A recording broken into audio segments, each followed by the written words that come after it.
ఓం మహాగణాధిపతయే నమః. ఓం గురుభ్యో నమః. ఓం శ్రీమాత్రే నమః. పరమేశ్వర స్వరూపమైనటువంటి జ్యోతిష, వాస్తు మరియు ఇతర అనేకమైనటువంటి శాస్త్రములను మనకు అందించినటువంటి మహర్షులకి నమస్కారం. హయగ్రీవ హయగ్రీవ హయగ్రీవేతి యో వదేత్ తస్య నిస్సరతే వాణి జహ్నుకన్యా ప్రవాహవత్. అరుణాం కరుణాతరంగితాక్షీం ధృతపాశాంకుశపుష్పబాణచాపాం అనిమాదిభిరావృతాం మయూఖైః అహమిత్యేవ విభావయే భవానీం. శ్రీమాత్రే నమః.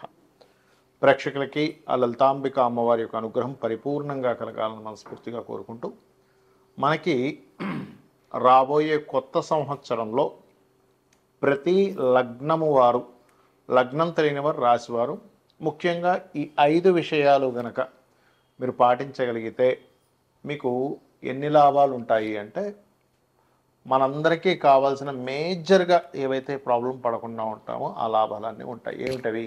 ఒకటి, అందరికీ కావాల్సింది ఏంటంటే డబ్బులు. అప్పు ఉండకుండా ఉండాలి, అప్పు తీరిపోవాలి, కాస్త ఫైనాన్షియల్గా గ్రోత్ ఉండాలి కదా. అదేవిధంగా ఉద్యోగంలో, వ్యాపారంలో ఎటువంటి సమస్యలు రాకూడదు, అనారోగ్య బారిన పడకూడదు. ఇక మిగతావన్నీ కూడా చిన్న చిన్నగా మనకి చూడండి, ఇప్పుడు వివాహం అవ్వాలనో, ఇల్లు కట్టుకోవాలనో, ఇవన్నీ తర్వాత వస్తాయి. కానీ ఈ యొక్క విషయాల్లో మీకు బాగుండాలి అంటే అసలు మనం మేజర్ ప్లానెట్స్నే ఎప్పుడు కూడా సంవత్సర ఫలితాల్లో తీసుకుంటాం.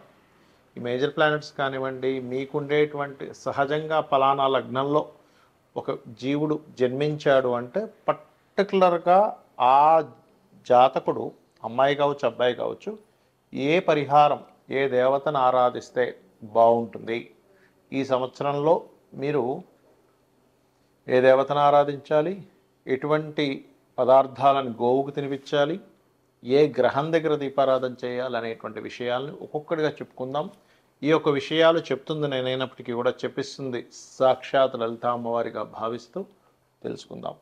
మీనలగ్నము, మీన రాశి. మీకు సర్వసాధారణంగానే ఈ సంవత్సరంలో కాస్త లగ్నంలోకి అంటే రాశిలోకి శని భగవానుడు వస్తున్నాడు కాబట్టి కొంత స్ట్రెస్ ఉంటుంది.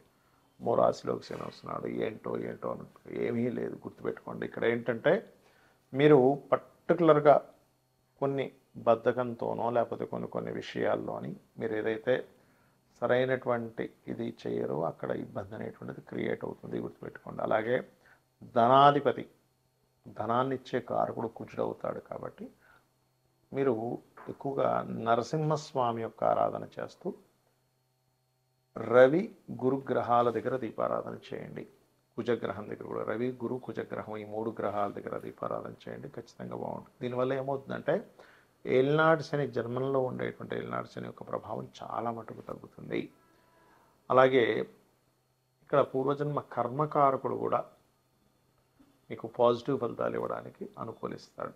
అయితే మీకు ఉద్యోగ సంబంధించిన విషయంలో మరింత శుభ ఫలితాలు రావాలంటే కొంత శ్రమ ఉంటుంది. ఎందుకంటే ఉద్యోగ స్థానాలు అయినటువంటి గురు రాసుల్ని శని క్యాప్చర్ చేశాడు కాబట్టి ఉన్న ప్రదేశం నుంచి మారవలసిన పరిస్థితి వస్తుంది. ఒక పక్క ఉద్యోగం చేస్తూ ఒక పక్క వ్యాపారం చేయాల్సిన పరిస్థితులు వస్తూ ఉంటాయి.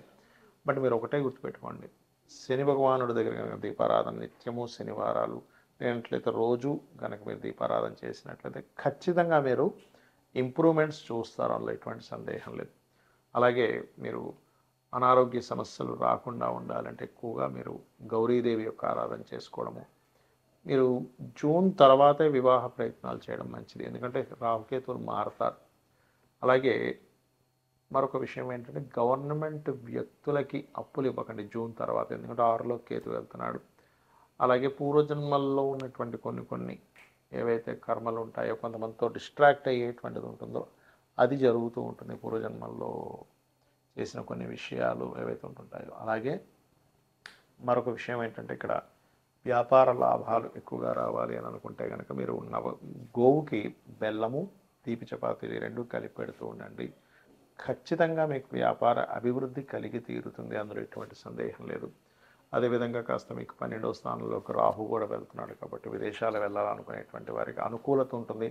కాకపోతే కొంతమందికి వాళ్ళ జన్మజాతకంలో బలం తక్కువగా ఉన్నప్పుడు ఆంజనేయ స్వామి యొక్క హనుమాన్ చాలీసా అంటూ ఉంటారు, ఉదయము సాయంత్రము చేయండి హనుమాన్ చాలీసా, అప్పుడు ఇబ్బంది అనేటువంటిది రాదు. ముఖ్యంగా మీన లగ్నం, మీన రాశి వారికి ఎక్కువగా ఏలినాటి శని ఉంది అనేటువంటిది భయం ఉంది.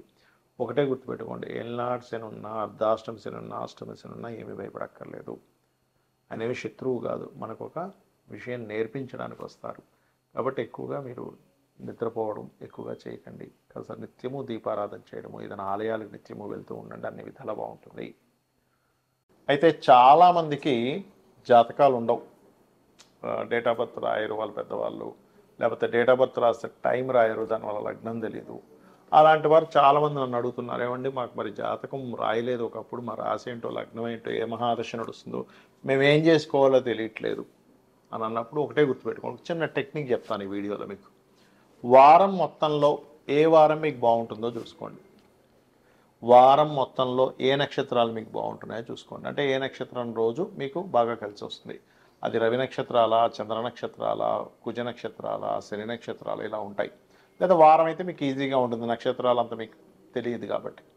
చూసుకొని ఆ రంగాల్లో మీరు డెవలప్మెంట్ కోసం ప్రయత్నం చేయండి. అది ఎలాగా అంటే, ఇప్పుడు ఆదివారాలు బాగుంటుంది అనుకోండి ఉదాహరణకి. అంటే మీరు మెడికల్ రిలేటెడ్ సంబంధించిన వాటిలో వెళ్తే మీ లైఫ్ బాగుంటుందని అర్థం.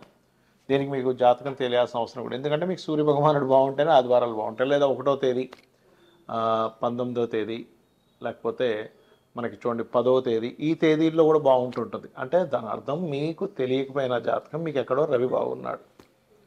అంటే మెడికల్ రిలేటెడ్, ఆరోగ్యానికి సంబంధించిన, గవర్నమెంట్ రిలేటెడ్ ఇట్లాంటి వాటిల్లో మీరు ప్రయత్నం చేయొచ్చు. చంద్రుడు కూడా గవర్నమెంట్ రిలేటెడ్ చేయొచ్చు. కాకపోతే చంద్రుడి దగ్గరికి వచ్చేసరికి చంద్రుడు బాగున్నాడు అనుకోండి, మీకు సోమవారం బాగుంటుంది. అలాంటప్పుడు మీరు ఫుడ్ రిలేటెడ్ చేసుకోవచ్చు. సోమవారాలు అస్సలు నాకు కలిసి రావట్లేదండి అనుకునేటువంటి వారు ఫుడ్ జోలికి అసలు వెళ్ళకూడదు. ఫుడ్ సంబంధించిన పెట్టుతున్నారంటే ఇబ్బంది పడుతూనే ఉంటారు.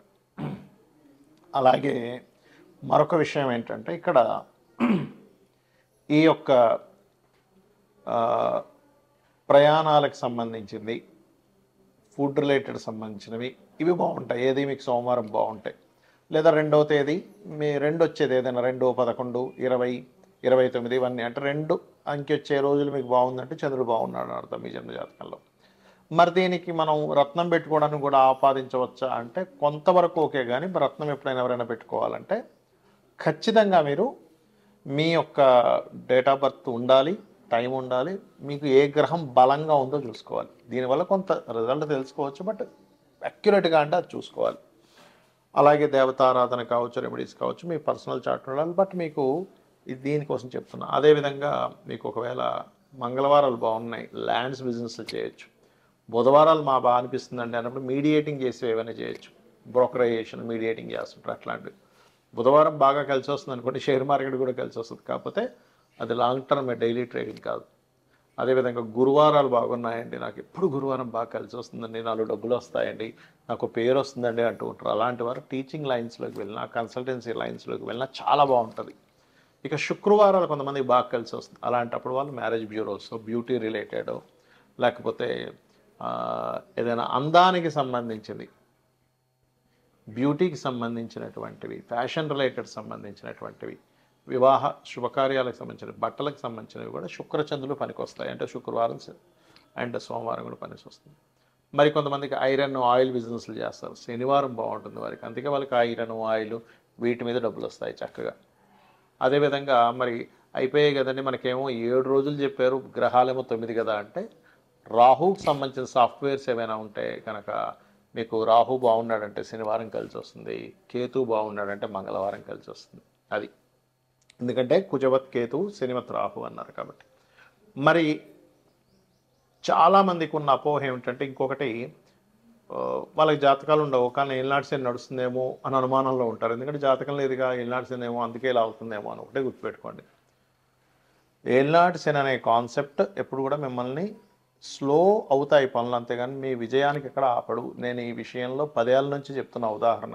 స్వర్గీయ ఎన్టీ రామారావు గారి విషయంలో కావచ్చు, మన జగన్ గెలిచినప్పుడు కావచ్చు, గత 5 ఇయర్స్ బ్యాక్ చంద్రబాబు నాయుడు గారు గెలిచినప్పుడు కావచ్చు, అదేవిధంగా మోడీ గారు, పిఎం మోడీ గారు ఏలినాటి శనిలోనే ఆయన పిఎంగా కూడా కొనసాగుతూ వచ్చారు. థర్డ్ టర్మ్ కూడా అర్ధాష్టమి శనిలో అని చెప్తూ వస్తున్నారు. కాబట్టి ఫస్ట్ మీ మైండ్లో నుంచి ఆ నెగటివ్ థాట్ తీసేసేయండి. ఎప్పుడు కూడా మన థాట్సే మన జీవితం, గుర్తుపెట్టుకోండి. పాజిటివ్గా ఉండడం, ఏలినాటి శని నాకు అన్నీ ఇస్తాడు, పెళ్ళి ఇస్తుంది, ఉద్యోగం ఇస్తుంది, ధనాన్ని ఇస్తుంది, కానీ స్లో మనకు ఒక పాఠాన్ని నేర్పిస్తూ ఉంటాడనే విషయాన్ని మీరు అర్థం చేసుకోండి.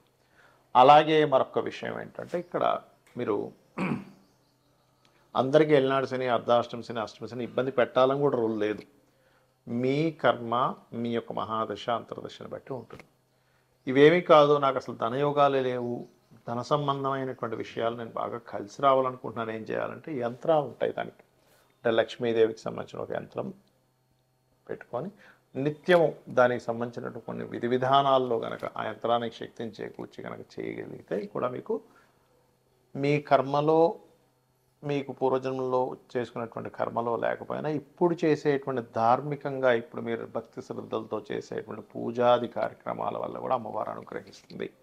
లేదా మీకు అంత స్తోమత లేదు, యంత్రం తయారు చేయించుకోవడం దానికి చాలా కాస్ట్ అవుతుంది కాబట్టి అంత నాకు స్తోమత లేదు అనుకునేటువంటి వారు సింపుల్గా ఒకటి చేయొచ్చు. అలాగా ఓం సంపత్కరీ సమారూఢ సింధుర వ్రజ సేవితాయ నమః అని చేసుకోండి, అన్ని విధాలా మీకు బాగుంటుంది.